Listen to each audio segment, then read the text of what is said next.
The real reason boring businesses often make more than trendy startups is brutally simple. One sends invoices now, while the other often sells a future story and hopes the math works later. That does not mean boring businesses are easy or glamorous, and it does not mean every startup fails, but the cash flow logic behind the gap is stronger than internet hype suggests. A boring business usually solves a repeat problem people already understand, like pests, storage overflow, payroll, uniforms, vending, laundry, or a broken HVAC system. A trendy startup often tries to invent new behavior, grow before profits, subsidize prices, hire ahead of durable demand, and survive long enough for scale to rescue the unit economics. That is why this comparison matters so much in the real world. One model can make money on the first sale, while the other may need millions of users before it proves anything. The official small business numbers are not fantasy, and they show both how hard business is and why simple survivable models still matter.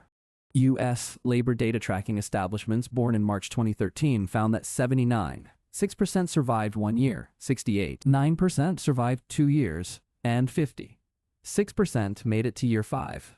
By year 10, 7% were still operating, which means ordinary businesses do fail a lot, but 1/3 surviving for a decade is still a serious compounding window for owners. The data also showed that some plain sectors, including agriculture, utilities, and manufacturing, had stronger 10-year survival than sectors such as information, where startup-style stories often cluster. That does not prove every dull company wins. It proves that understandable demand and durable operations can outlast trendier categories more often than people expect. Now compare that with venture-backed startup fragility, where big attention often hides very weak economics until capital gets expensive. Harvard Business School research covering more than 2,000 venture-backed companies found that as many as 75% never returned cash to investors. The same research found roughly 30 to 40% liquidated, with investors losing all their money, which is a brutal contrast with the romance surrounding startup culture. A newer analysis of 431 VC-backed companies that shut down since 2023 tells the same story in fresher numbers and with even less mercy. 70% ran out of capital, 43% had poor product market fit, 29% were hit by bad timing or macro conditions, and 19% had unsustainable unit economics. Those failed companies had raised a combined $17.5 billion before dying, with a median raise of $11 million and an average of $48 million.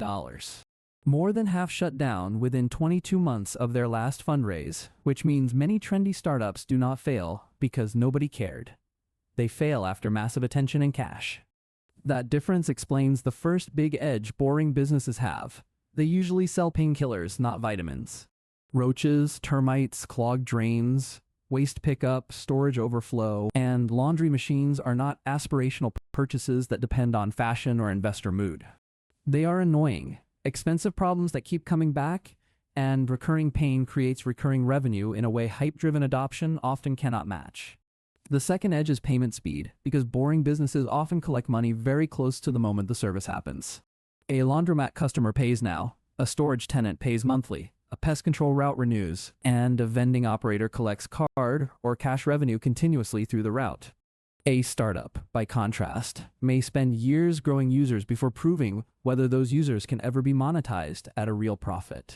The third edge is that the customer already understands the product, which removes one of the biggest hidden costs in business building.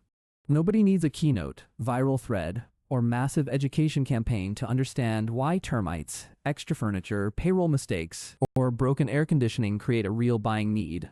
Startups often burn money teaching the market what the product even is, and that teaching cost can become fatal when funding dries up. The fourth edge is competition in the places that matter, because drudgery itself repels a lot of would-be founders and investors.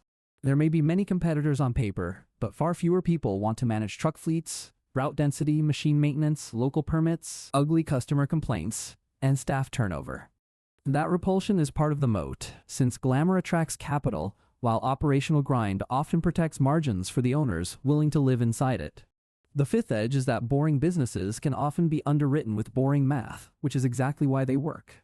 You can model average ticket size, occupancy, route efficiency, machine use, recurring contracts, labor costs, maintenance, and margin without needing a miracle at year 7. That kind of visible math makes debt, seller financing, and acquisition roll-ups much easier than in speculative worlds where scale is still a dream instead of a proven number. The sixth edge is that failure is often slower and more fixable, which sounds less exciting but matters enormously when you are the owner. A laundromat or pest control company can suffer a bad quarter and still be repairable, while a startup with a broken growth story can die quickly because its cost structure assumed another round. A real example of the boring business machine is pest control, where the underlying problem keeps renewing whether or not the market is excited. Rollins, the parent company behind major pest control brands, reported about $3.8 billion in revenue in 2025, up 11% year over year.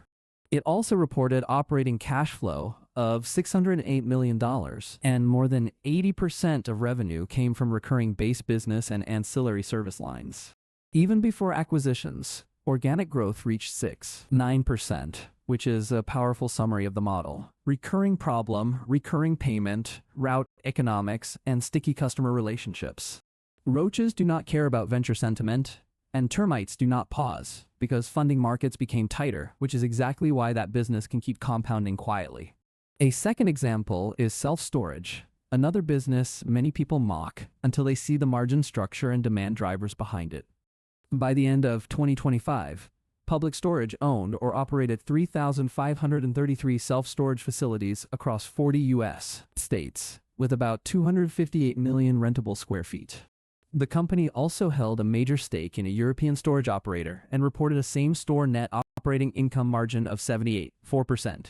It posted positive same-store revenue growth in more than half its markets and said occupancy was improving as it moved into 2026. That durability comes from life events rather than hype cycles.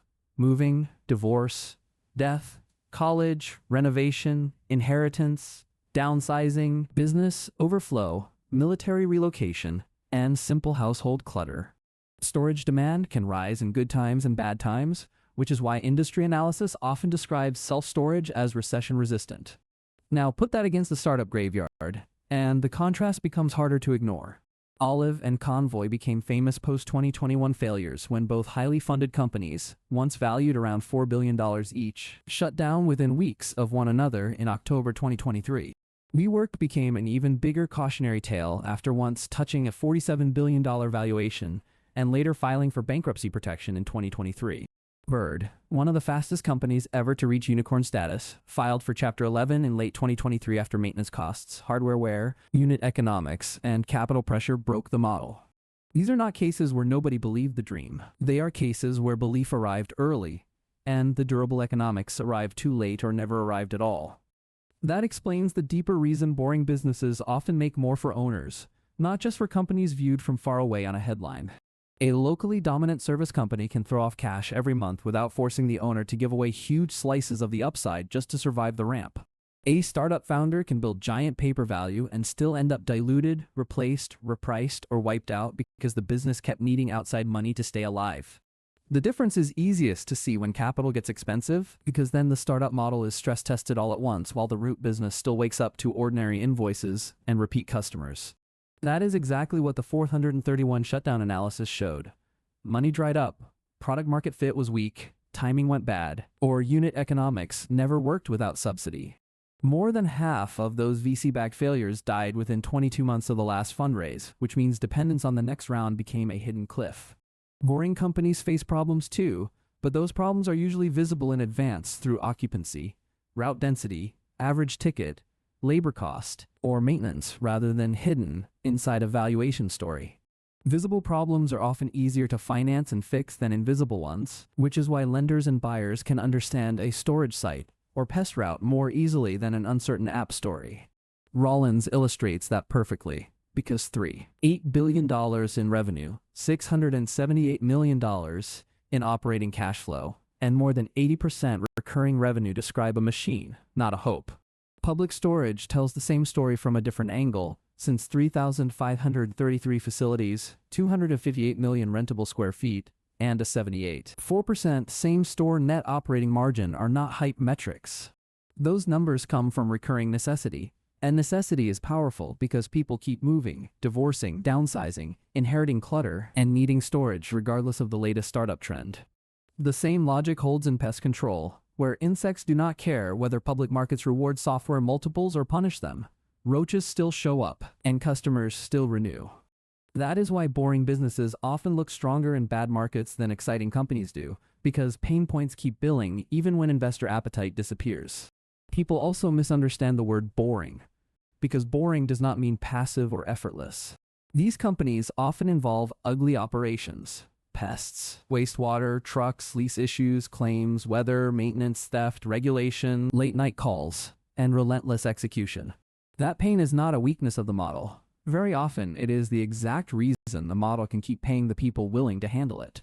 The boredom is often the moat, because fewer talented operators want to spend years solving route density, machine downtime, or tenant churn when startup culture offers flashier stories. Of course, not every boring business is good, and the numbers do not justify lazy buying or lazy management. Plenty of small businesses fail because owners overpay, choose bad locations, mismanage labor, miss CapEx costs, overuse leverage, or burn out under operational pressure. The official survival data proves that too, since ordinary firms still fall from 79, 6% survival after 1 year to 34, 7% after 10 years. So the honest claim is not boring businesses always win. It is that they more often produce understandable, financeable, recurring cash flow than startups waiting for future miracles. That phrase, future miracles, is not sarcasm. It is what happens when pricing is subsidized, hiring is ahead of demand, and profitability is postponed until scale that may never arrive. Boring businesses usually do not get that luxury, which sounds harsh, but often protects the owner from lying to themselves about whether the model works. If the route is profitable this month, the route is telling the truth. If the occupancy is weak, the storage site is telling the truth. If the machines sit empty, the laundromat is telling the truth. A startup can hide weak truth under user growth, valuation marks, and fundraising momentum for far longer, which is why the collapse can feel sudden after years of praise. That is what makes WeWork, Bird, Olive, and Convoy such useful contrasts. Attention was real, money was real, and yet the operating reality still won in the end. WeWork wrapped real estate economics and tech storytelling, Bird fought hardware, wear, and maintenance costs, and the others proved that funding cannot permanently hide weak unit economics. By contrast, a self-storage site or pest route usually gets judged on occupancy, churn, route density, and cash collected, which forces reality onto the page much earlier. That earlier reality can feel boring, but it is exactly what makes the business financeable, understandable, and less dependent on mood shifts in venture markets. It also makes acquisitions easier, because a buyer can inspect contracts, route renewals, occupancy, machine condition, and service history instead of betting on future behavior change. That practical visibility is why seller financing and debt show up more naturally around boring cash flow companies than around speculative startups still chasing proof. It also lets owners keep more control, because they are not giving away huge equity stakes just to fund losses while waiting for future scale. That owner-level outcome matters, since personal wealth depends on what you keep, not only on what a headline says the enterprise is worth. A business that works on the first unit often leaves more of the upside in the owner's hands than a business that needs years of subsidized growth before break-even appears. One side starts with demand that already exists and math that works now. The other often tries to reshape behavior first and prove the math later. That is why a dull company collecting repeat payments from real pain points can build more owner wealth than a famous startup covered by every tech newsletter. If this changed how you think about business, watch the next video on the boring companies ordinary buyers can actually acquire, because cash flow usually hides in places the internet scrolls past.